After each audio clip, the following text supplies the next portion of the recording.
moved, as it's been a strong suit for DarkZero and one that they have wanted to play a lot. But, you know, SSG's played it too. That's going to leave Coastline as an all-out brawl with Spacestation starting on attack if we need a third map. Speculation that Echo would get banned? Well, I mean, it's gone. SSG is going to ban the Clash, and Clash is an operator that is extremely powerful when coupled with... And that is an added layer to this attack. There's Canadian swinging, and what a beautiful shot on the skies with Bosco's shot felt. Has been nullified for now. But Mint is on the case. He'll take out Fultz. Kitchen with soft walls leading him towards the other bomb site. He knows he's got the Jaeger trapped in the corner, but that's 2 for Rampy. He gets the back-to-back final kills, and round number 1 is going to go to Space Station. Look at this. Rampy's not only pre-firing, he's pre-knifing. He sees Skies right in front of him, but he doesn't pull the trigger, and he gets 2 big kills as a result. He'll be taken down by Mint, and Thinking Nade was actually the one to get the second kill, but that's beside the point. As Canadian adds to the tally, it's all on Eclipse, the last member alive on attack. He'll have to pick up Diffuser and get 3 kills. He'll get 1, but that costs him all of his... They know there's no reason to take a risk here. And while Eclipse will get a second and will start sticking the plant, Canadian should be able to deny from below, and he'll do just that. Smart call by Eclipse as he had to go for frags with only 10 seconds left. But there's no way you're going to be able to drop down and pursue the Valkyrie, as Canadian is just going to out of pocket frag, and he'll have to drop at some point as he looks at all of his accomplishments upstairs and the damage that's been done. But there's the flank watch of Skies. He picks up his 3rd kill. He's on a heater right now. Eclipse dropped from Bosco, so it's a 2v2.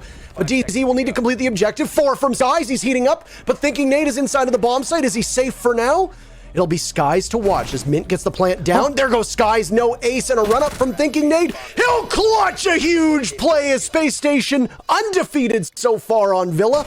4-0 as the Diffuser will get taken down before some celebratory body shots from Thinking Nade. Advance from DarkZero has been thwarted by this hard wall, so they're going to have to head on in through the doorways and pick fights along the way. So DZ in a 4v2. This is the best opportunity they've had, but a crossfire caught as it's a reload and poor timing from Boss. Rampy will have to heat up in a 1v2, but he'll be walking up right into the waiting arms of the Zofia of Hyper, and the 2 men who our Twitter poll is about will finally do battle with Hyper coming out on top. DarkZero take their very first round. They've got one... A lot of pressure on Mint to land shots at the UMP, and he'll land some, but not enough for the kill. He'll get pushed, or up above, rather. The C4 goes out and will deny the entry into the site, but Bosco's there. Hot and Cold, though, downing Bosco's. He makes the entry. It's now all on Thinking, who also dies to Hot and Cold.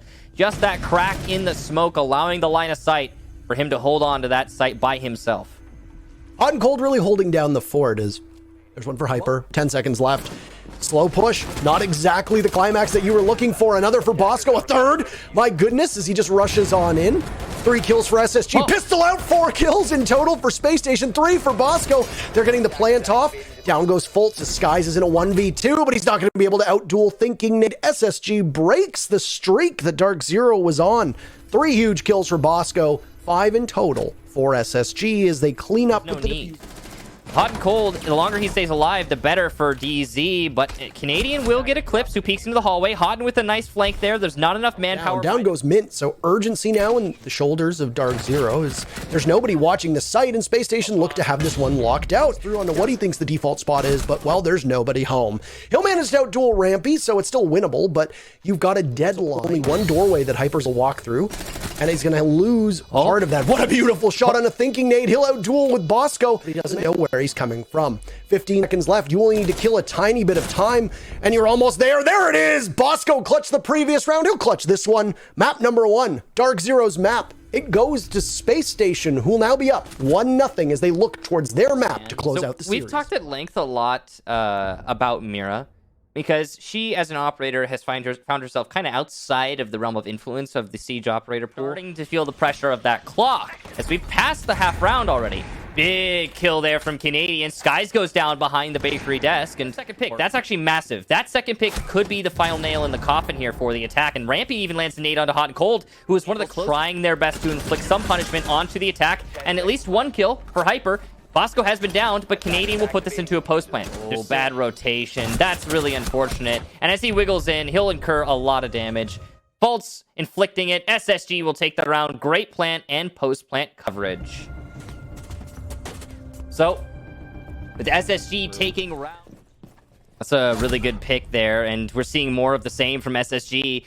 We're talking about how favored the defense stacked up they are. That offers them a lot of refrag potential. The peak by 90 will net 2 big kills, though, for Hyper as he gets aggressive going down, but there should be some form of denial just in a matter of time. But 2 big kills for Fultz, and he should be able to cover the plant as well, and he does it! Fultz with his own triple! Response to Hyper's big play by 90, and SSG miraculously take the round. I wish more than... And that's really cool. This is a nice cutoff here from SSG. Speaking of, you saw what was happening there. Fultz and SSG. Obviously frustrating, as he hasn't exactly had the standout game here on Cafe that he's wanted, at least when you look at how he now number 3 as well. They've got control of the bomb site, and it's Mint to try to clutch. He holds his fire, but unfortunately he was looking for more than one. He won't even get that. It's a flawless round from Space Station, and they're up 3-0, inflicting on DZ the same pain they did through the first. Get the diffuser down as you see the Valkyrie of Hot and Cold watching. A second kill for Fultz comes in as his reign of terror is shut down by that Valkyrie, who takes a ton of damage and manages from the same spot to claim, though, as DarkZero gets a kill of their own. Hot and Cold's on 1 HP, make that 0 HP as there's Boss Goat, as he's been referred to as, and the Wamai gets taken down by Boss Goat again. I believe obligatory. What are they feeding him? Space Station's up 4-1. I will ask him later. Holding inside of Cigar, and Rampy's got to be thinking to himself, at this point, I might as well just leave. So he will, but Mint is on the skylight, and that's an easy... But it appears that Mint might actually be smarter than it, and yes, Mint wins the duel. That's huge for DarkZero now, and there's a Claymore on a Canadian, and Hyper finishes it off. Flawless round, all right. Oh, wow. DZ composed as ever, but boy, you need something to improve the mood on that team, and a flawless round on your very first attack. You also saw the yokai inside of Freezer that was continuing to give information. There's a kill for Mint to rush on into the bomb site. An excellent post plant that seems completely unwinnable, even though Canadian takes down Hyper. Eclipse has his back, and it's a perfect trade, giving DZ their second round in a row.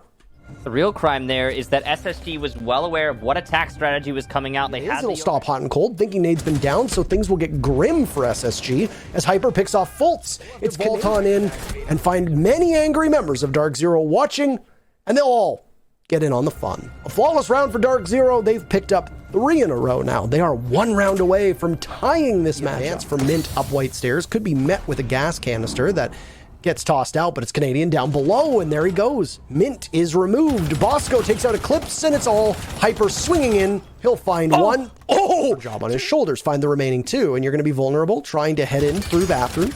There he is. Lots of damage done to the Goyo. His position given away. You need, right down to the final moments. Air jab is being missed just for now, but no! Hyper's revenge. What a massive round from Hyper. And he's fired up. DarkZero looked primed and ready to lose that round, but they hang on. And they'll take the round and stay alive for now. And with Rampy on low HP, it might continue to be that way. Here comes the push, though, in the attempted plant. And look at that. Fultz will take down. It worked out pretty well so far. C4 gets caught on the wall and thus will not be able to stop the plant. Yokai drone will, though, as Hyper attempts to stick it. Bosco gets the second kill for SSG and more stuns. There's the planter eliminated. Fultz is a big player in this round. It's all on Mint and Skies. That's a nice kill there for Mint. He gets the denial.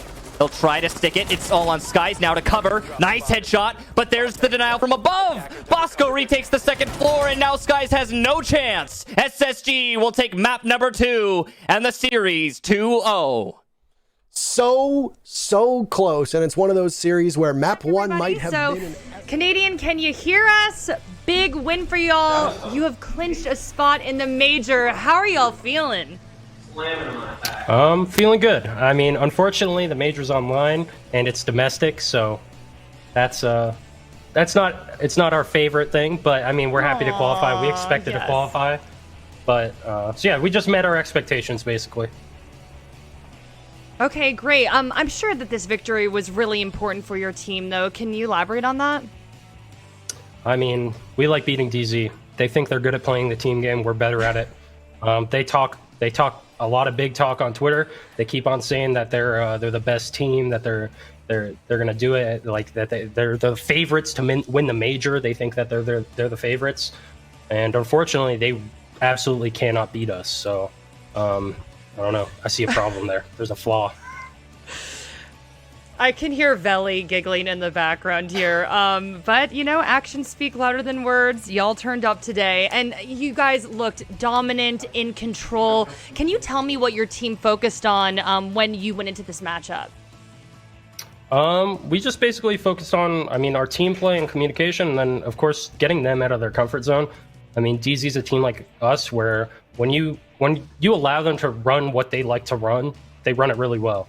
So we just basically trying to mess with that and make them uncomfortable because they're a team that doesn't adapt very well, I'm going to be honest. And we do, so we just play the adaptation game, force them into it, and, I mean, we beat them at that. Yes, and I actually would like to speak with you about your loss to OXG. You guys had a close game against DG, and I remember you tweeted out something about your passion for this game has been reignited. You and your team seemed on fire today, so do you think that you all are back in the groove? I mean, yeah, we definitely are. I think we had a little bit of complacency. Not that anyone was like completely slacking, but I don't think everyone had like the motivation to put in extra time and really just having the passion and the fire. Like that's what generates like all the ideas for me, and that's what helps us in game. And I know that that's what generates better practice for us, and we bring the energy in practice when we're fired up and when we're motivated to win. And I'm going to be honest, we did get a little bit complacent, and the new meta kind of messed with us. We didn't get used to it quick enough. And OXG is a team that got really used to the new meta, I think, and they've been playing really well with their new lineup. So they just kind of gave us a wake-up call, and I think Lycan tweeted something about it. They basically woke up the sleeping giant now. I love it. I was really excited to see that tweet that you're fired up. And, you know, to date, Jesse and Veli, they're like the king of Intel, continuing his reign. I thought you played exceptionally. What was your mindset for this matchup? I mean, like I said, we just wanted to make them adapt and focus on that. I know I can adapt really well as an IGL, so I just kind of focused on being able to do that, making them uncomfortable. And we did just that, maintaining the comms and just playing our team game. That was really all we focused on. You seem fired up. Definitely wanted to make them uncomfortable for sure. My last question, is SSG the best in the US? I mean, I think results speak for themselves for the most part. I mean, OXG did beat us, so I guess there can be an argument made there. But I think overall results show that we consistently stay at the top at least. Or at least have been since I've been on the team. So, I mean, obviously I think we are, but we got to prove it. At the end of the day, like, all this is talk. Like, we have to show up and prove it, and I know we're all motivated to do so. We don't want to lose. Well, you got the victory today, a spot at the major. Congratulations, and thank you so much for speaking with us, Canadian. No problem. Thank you for having me. Have a good day.